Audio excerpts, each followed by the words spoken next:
Tugas-tugas dari seorang agent, kita bisa lihat di dalam slide yang ini ya. Obedience, mematuhi ya, mematuhi prinsipalnya. Jadi jelas tugas dia adalah mematuhi instruksi-instruksi dari prinsipal.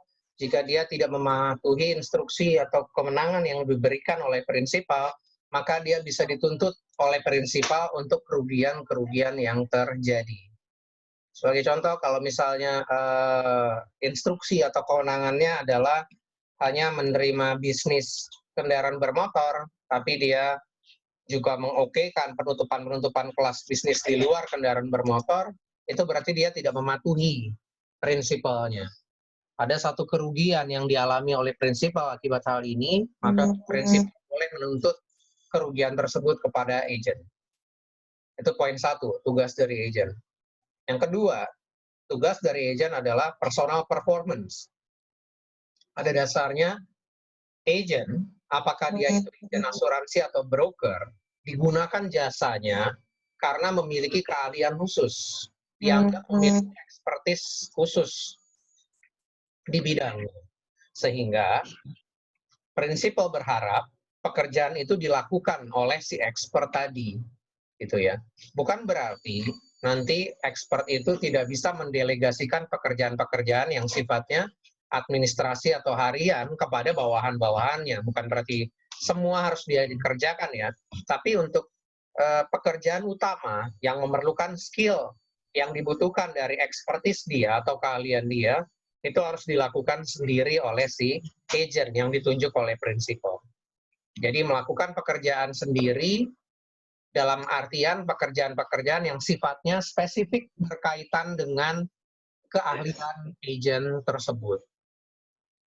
Ya, bayangannya adalah kalau dia jago negosiasi ya, negosiator yang ulung si agentnya, tentunya prinsipal expect dia harus melakukan negosiasi untuk dealing bisnis itu sendiri, nggak diwakili dengan seperti itu contohnya. No delegation unless for mechanical task atau yang sifatnya pekerjaan administrasi. Tugas berikutnya dari agent untuk bertindak dengan hati-hati dan dengan standar keahlian yang tinggi, jelas itu ya. Kita harapkan si agent ini, perantara kita ini bekerja dengan hati-hati dan sesuai dengan skill-nya. Yang keempat, tugas agent adalah, kalau saya lebih suka mengartikannya jujur ya, ini bersikap jujur ya dalam hal pekerjaan yang dilakukannya, karena ke agent ini, hubungan keagenan ini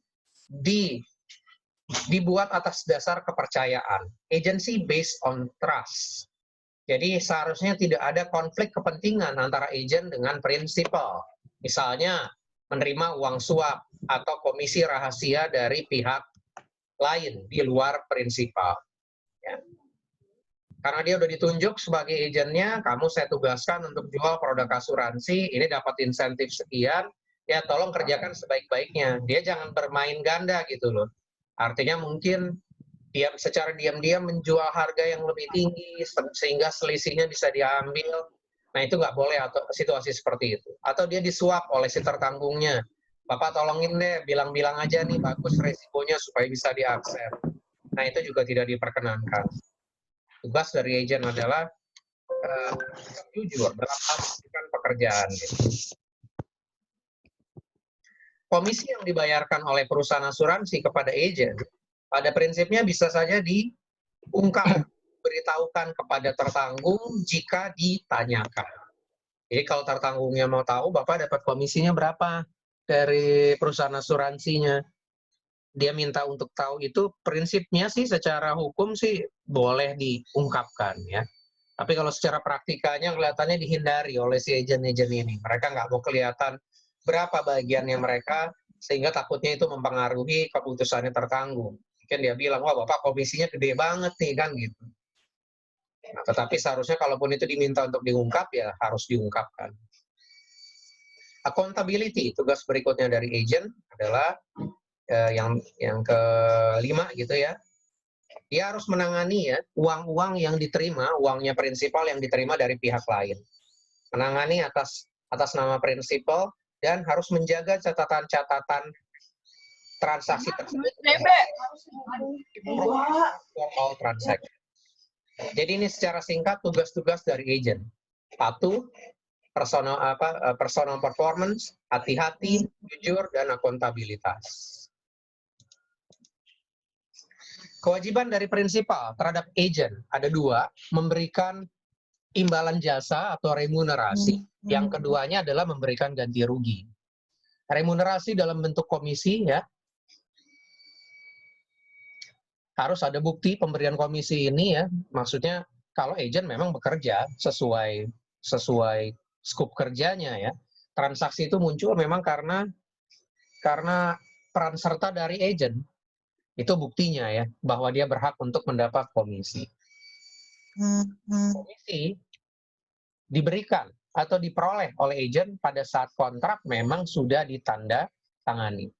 Udah jadi betul-betul polisnya, udah jadi ini kontraknya, pembayaran preminya udah masuk, baru komisi bisa diberikan. Ini tugas dari prinsipal. Yang kedua, ganti rugi. Tugas dari prinsipal adalah memberi ganti rugi atas semua biaya-biaya atau kerugian yang dialami oleh tertanggung pada saat melakukan pekerjaannya. Tentu hal ini sesuai dengan syarat kondisi perjanjian kerjasama antara agen dengan prinsipalnya. Kalau dibuat aturan mainnya sampai sejauh apa nih? Expenses, biaya-biaya si agen, atau loss-nya si agen dalam hal melakukan pekerjaannya yang menjadi tanggung jawab penanggung. Prinsip umumnya itu merupakan tugas prinsipalnya atau penanggung, ya, dalam contoh ini, ya. Tetapi memang seberapa jauhnya itu tergantung kesepakatan antara si agent dengan prinsipal yang dituangkan di dalam Terms and Conditions Agency Agreement, perjanjian kerjasama keagenan antara prinsipal dengan agen.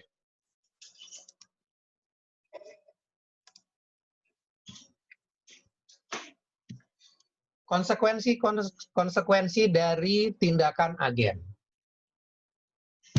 Di sini tergantung situasinya. Ada yang actual authority, apparent authority, or no authority. Dalam situasi yang actual authority, ya, kewenangan agen jelas. Kalau bicara actual authority, ya, kewenangannya itu bisa tertulis atau tidak tertulis.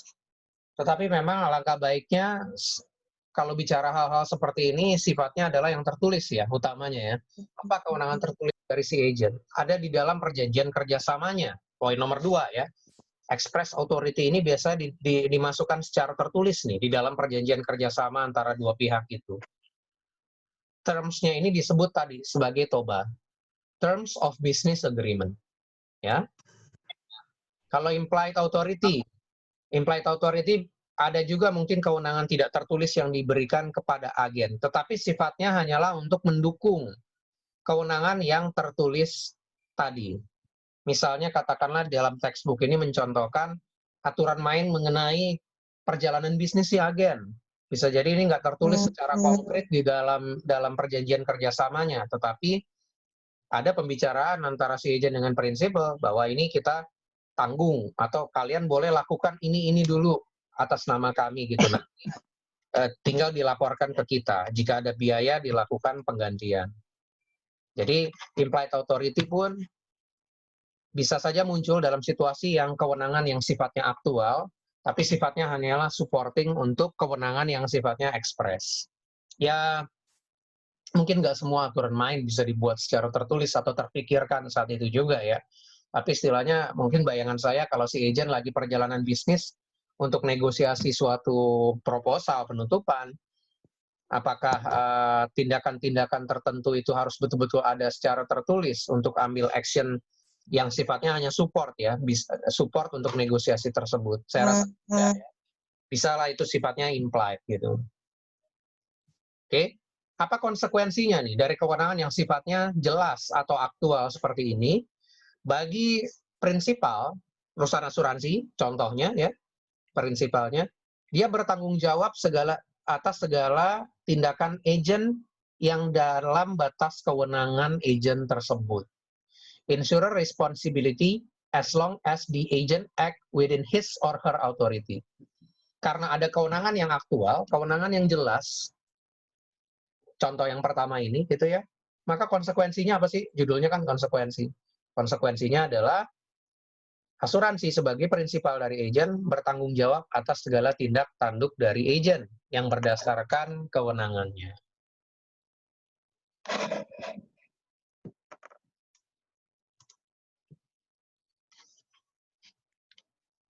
Apparent atau authority. Kita lihat terjadinya di dalam situasi yang seperti apa. Ada dua, pada saat agent itu sebetulnya tidak pernah ditunjuk oleh si prinsipal sebagai agennya, dan ada situasi kedua, agennya itu ditunjuk, validly appointed. Ya. Kita lihat yang pertama, untuk apparent atau ostensible authority ini. Agent nggak pernah ditunjuk nih sebelumnya, tapi dia ngaku-ngaku aja bertindak atas namanya prinsipal gitu loh. Padahal dia nggak pernah ditunjuk oleh si prinsipal. Tahu-tahu ada pengaduan dari tertanggung gitu ya. Dia ngaku katanya nih agennya kita gitu ya. Ini tidak serta-merta menimbulkan hubungan kontrak antara tertanggung dengan prinsipal.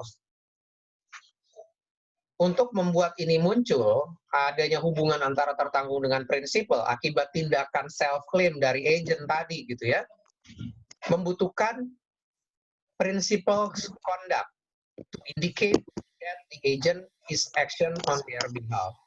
Sebetulnya ini maksudnya apa nih? Kalau dari slide sebelumnya, ratifikasi berarti. Jadi ini situasi yang pertama.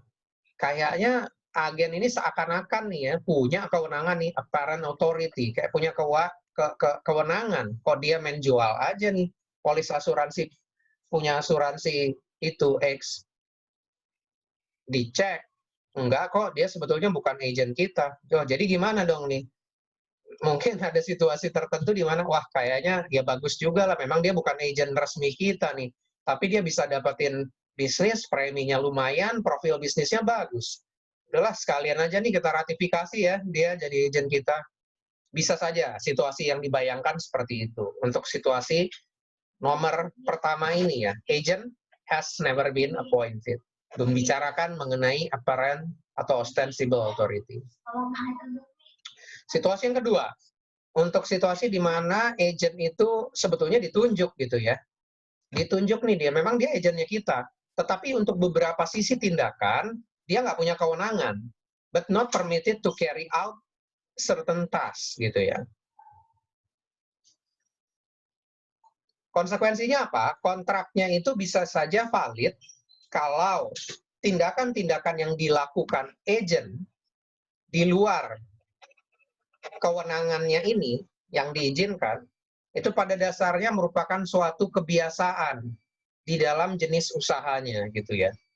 Saya membayangkannya adalah ini adalah tindakan-tindakan yang sifatnya hanya minor sih gitu ya, hanya hal-hal yang kecil untuk mensupport kegiatan usaha tersebut gitu ya. Ya memang mungkin nggak ditegaskan di dalam perjanjiannya nggak bilang bahwa dia boleh melakukan tindakan A.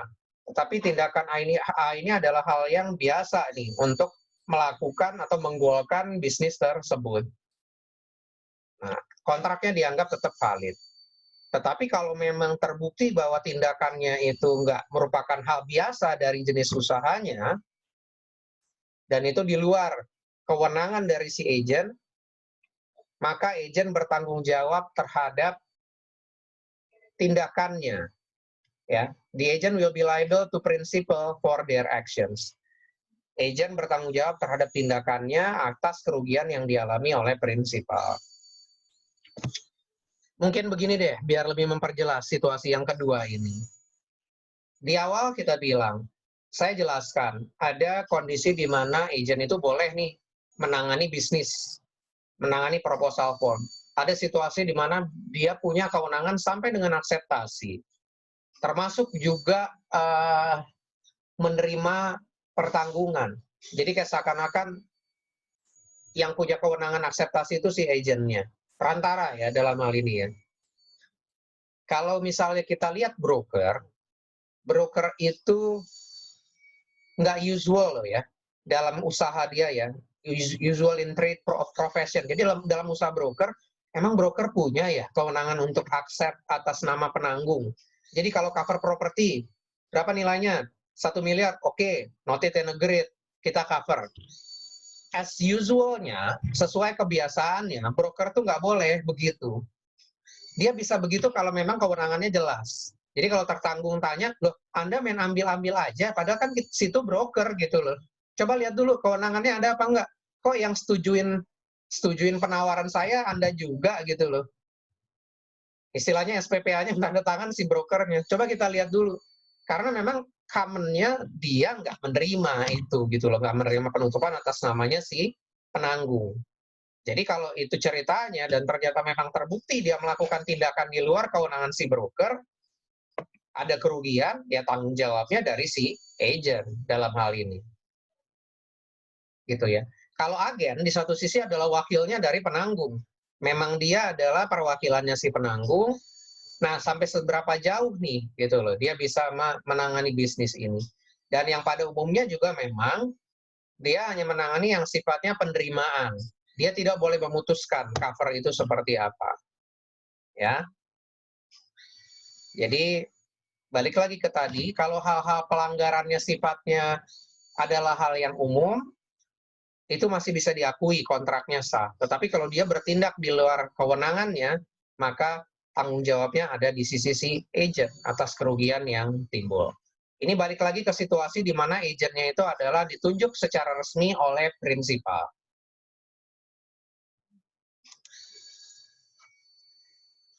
Kapan hubungan keagenan antara prinsipal dan agent berakhir? Ada beberapa cara. Satu, berdasarkan perjanjiannya, kesepakatan yang ada di dalam perjanjian antara prinsipal dengan agent. Jadi tadi di awal ya secara umum dibilang di slide pertama, kalau saya nggak salah di slide pertama, hubungan agent itu tidak berarti continuing, terus-menerus gitu ya, ada jangka waktunya. Kenapa sih perlu ada jangka waktunya? Ya, setiap perjanjian itu kan pasti perlu dievaluasi gitu loh. Setiap situasi yang melingkupi perjanjian itu, pasti seiring dengan bertambahnya waktu akan berubah dari waktu ke waktu. Sehingga dia harus direview, perlu direview sedemikian rupa. Ya. Makanya itu ada jangka waktu dalam satu perjanjian kerjasama, sekalipun itu antara prinsipal dengan agent. Itu situasi pertama ya. Lalu yang kedua, kapan hubungan keagenan ini berakhir? Jika dibatalkan atau ditarik oleh salah satu pihak, entah itu agent atau prinsipal. Jangka waktu kerjasamanya belum berakhir, tapi salah satu pihak menginginkan pengakhiran segera. Bisa nggak? Bisa. Gitu ya. Durasinya masih ada kurang lebih 7 bulan lagi nih kontrak kerjasamanya. Tapi salah satu pihak kepinginnya, udah deh kita selesai aja di sini. Bisa aja situasinya muncul seperti apa? Anda udah kita kasih kewenangan juga bisnisnya nggak banyak nih masuk nih, kata prinsipalnya, perusahaan asuransi misalnya. Udah deh, mendingan kita hentikan di sini aja lah. Saya mendingan tunjuk agent yang lain. Itu bisa nggak? Bisa. Jadi atas permintaan salah satu pihak, kehubungannya itu dihentikan. Walaupun jangka waktunya belum sampai ke akhir perjanjian kerjasama. Situasi yang ketiga, hubungan keagenan ini bisa dihentikan manakala terjadi kematian di salah satu pihak, atau bangkrut dari salah satu pihak, atau masing-masing pihak itu jiwanya terganggu lah ya, ada gangguan kejiwaan. Jadi dia tidak cakap lagi untuk melaksanakan suatu kontrak. Nah dalam situasi ketiga ini, kematian, bangkrut, atau ada gangguan jiwa, membuat seseorang jadi tidak mampu lagi melaksanakan pekerjaannya, maka hubungan keagenan itu harus dihentikan. 1, 2, dan 3 ya. Baik, ini udah sampai terakhirnya. Ini adalah poin-poin mengenai terms and conditions TOBA ya. Terms Business Agreement TOBA yang ada di dalam perjanjian kerjasama yang biasanya ada antara agen dengan perusahaan asuransi. Dari judulnya bisa kita duga tanpa perlu melihat detailsnya ya, membicarakan hal-hal apa saja. Bisa kita lihat bagaimana tata cara mengenai komisi, poin komisi mengatur mengenai hal itu, maksud saya ya, Bagaimana juga poin nomor 5 mengenai premi gitu ya, itu diatur tata caranya, claims, dan prosedur-prosedur lainnya. Saya rasa cuma perlu dilihat saja hal-hal seperti ini, nggak perlu saya jelaskan secara satu per satu. In case mahasiswa ada buku untuk textbook-nya seperti yang saya pernah bilang di awal kuliah, silakan dilihat. Tapi untuk topik hari ini, saya nggak melihat ini sebagai yang penting di luar yang saya jelaskan di awal-awal. Ya, baik. Ini sampai dengan di sini. Pada prinsipnya masih ada sekitar 17 menit. Kalau ada hal yang mau ditanyakan, silakan ya. Recordingnya tapi saya stop dulu di sini.